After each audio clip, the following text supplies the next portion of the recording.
네, 드디어 왔습니다. 코스피가 꿈의 숫자 5천을 눈앞에 두고 있습니다.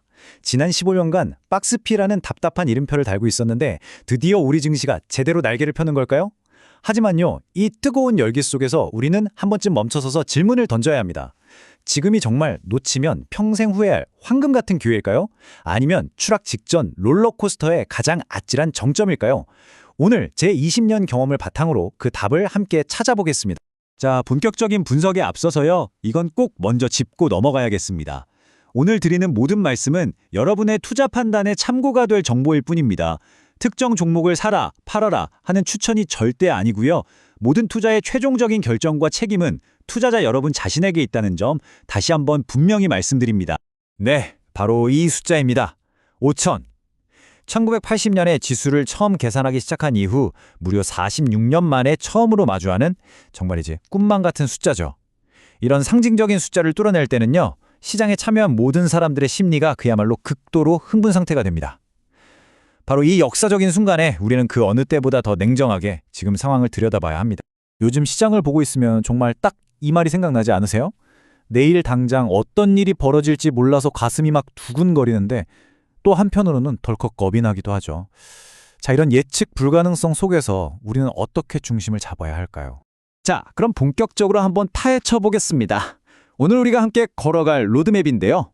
먼저 코스피 5천이 대체 어떤 의미인지, 그리고 글로벌 경제 변수는 뭐가 있는지 살펴볼 거고요. 또 지금 가장 뜨거운 섹터들의 경쟁 상황과 구체적인 기업 사례를 통해서 시장을 들여다본 후에 마지막으로 20년 전문가의 최종 전략까지 차근차근 짚어드리겠습니다. 첫 번째 순서입니다. 코스피 5천. 과연 이건 축보를 터뜨려야 할 축제일까요? 아니면 위험을 알리는 경고 신호일까요? 이 역사적인 고점에서 시장 참여자들의 심리를 한번 냉철하게 분석해 보겠습니다. 와, 이 타임라인 한번 보세요. 우리가 얼마나 숨가쁘게 여기까지 달려왔는지 한눈에 보입니다.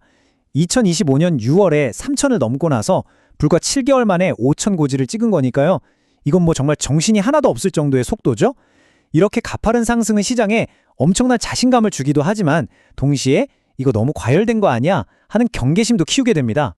바로 지금 시장 분위기를 딱 한 단어로 정의하자면 이 수익률 게임입니다.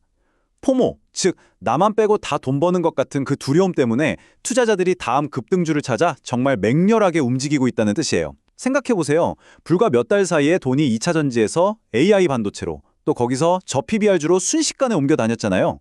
기관이든 개인이든 지금 어디가 비었지? 어디가 아직 덜 올랐지? 하면서 눈에 불을 켜고 다음 타자를 찾고 있는 겁니다. 자, 그럼 두 번째 섹션으로 넘어가 보죠. 아무리 우리 시장 분위기가 이렇게 뜨겁다고 해도 외부에서 찬물을 끼얹으면 어쩔 수 없거든요. 특히 트럼프와 금리, 이 두 가지는 지금의 이 파티를 한순간에 끝내버릴 수도 있는 가장 큰 변수들입니다. 이 문장 하나가 지정학적 리스크가 얼마나 예측 불가능한지를 정말 잘 보여주죠. 트럼프 전 대통령은요, 그 사람 자체가 그냥 하나의 변동성 지표 같아요. 그의 말 한마디는 그냥 뉴스 헤드라인에서 끝나는 게 아니라 우리나라 주력 수출품인 반도체와 자동차에 대한 직접적인 관세 위협으로 이어질 수 있거든요. 글로벌 시장 전체를 흔들 수 있는 거죠. 그리고 이 차트를 보시면 원화가 왜 이렇게 힘을 못 쓰는지 그 근본적인 이유가 보입니다. 세계 기축통화인 달러를 쓰는 미국보다 우리나라 기준금리가 더 낮다는 건데요. 이건 쉽게 말해 외국인 투자자 입장에선 굳이 원화를 들고 있을 이유가 약해진다는 뜻입니다. 자본이 밖으로 빠져나갈 압력이 커지는 거죠. 이 금리 격차가 해소되지 않는 한 환율 문제는 계속 우리 시장의 발목을 잡을 수 있습니다. 자, 근데 핵심은 이게 전부가 아니라는 겁니다. 예를 들어서 일본이 갑자기 돈을 막 풀기 시작하면 어떻게 될까요? 엔화 가치가 떨어지면서 글로벌 시장에서 우리 수출 기업들이 가격 경쟁에서 힘들어지겠죠. 여기에 뭐 그린랜드 문제, 미국 연준 의장이 누가 되느냐 하는 문제까지. 이렇게 크고 작은 리스크들이 계속 쌓여가고 있어서 우리 시장이 겉으로 강해 보여도 사실은 꽤 취약한 환경에 놓여 있다는 걸 기억해야 합니다. 세 번째 섹션으로 가보겠습니다. 이렇게 수익률 게임이 치열하게 벌어지는 시장에서 과연 투자자들의 돈과 관심은 어디로 향하고 있을까요? 가장 뜨거운 세 섹터의 전쟁터를 한번 들여다보겠습니다. 이 표를 보시면 지금 가장 핫한 세 섹터의 핵심 논리를 한눈에 비교할 수 있죠. 자, 반도체. 실적은 뭐 말할 것도 없이 확실하죠. 근데 리스크는 트럼프의 입입니다. 자동차는요, PBR이 너무 싸고 로봇이라는 새로운 이야기까지 붙어서 매력적인데 강성노조라는 오랜 숙제가 발목을 잡고 있죠. 마지막으로 바이오. 많이 떨어져서 싸다는 건 장점이지만 투자자들의 신뢰를 많이 잃었고 금리가 오르는 시기엔 원래 가장 취약한 섹터 중 하나입니다. 네 번째 섹션에서는요, 좀 더 구체적인 기업 이야기로 들어가 보겠습니다. 지금 시장의 극단적인 희망과 공포를 가장 잘 보여주는 두 기업, 바로 현대차와 알테오젠입니다. 이 두 사례를 보면 현재 시장의 성격이 아주 명확하게 보입니다. 이 데이터를 보시면 현대차가 왜 이렇게 뜨거웠는지 바로 이해가 되실 겁니다. 로봇계로 유명한 보스턴 다이내믹스를 인수하면서 현대차는 이제 그냥 자동차 회사가 아니구나 라는 새로운 스토리가 생겼죠. 그런데도 PBR, 즉 주가 순자산 비율은 아직 1배도 안 되는 0.9배 수준입니다. 웬만한 글로벌 자동차 회사들도 1배는 넘는데 말이죠. 시장은 바로 이 격차에 열광한 겁니다. 반면에 이 슬라이드는 바이오 섹터의 리스크를 정말 처절하게 보여줍니다. 시장에서는 다들 조단위 잭팟이 터질 거라고 기대했는데 막상 뚜껑을 열어보니 현실은 기대에 한참 못 미쳤죠. 이 엄청난 기대와 현실의 괴리가 결국 주가 폭락으로 이어졌고 심지어 알테오젠 하나 때문에 바이오 섹터 전체에 대한 투자 심리가 꽁꽁 얼어붙었습니다. 기대감이 얼마나 위험할 수 있는지 보여주는 정말 대표적인 사례라고 알 수 있습니다. 자, 이제 드디어 마지막 섹션입니다. 지금까지의 모든 분석을 종합해서 이렇게 뜨거우면서도 동시에 위험한 시장을 어떻게 헤쳐나가야 할지 그 실전 투자 전략을 말씀드리겠습니다.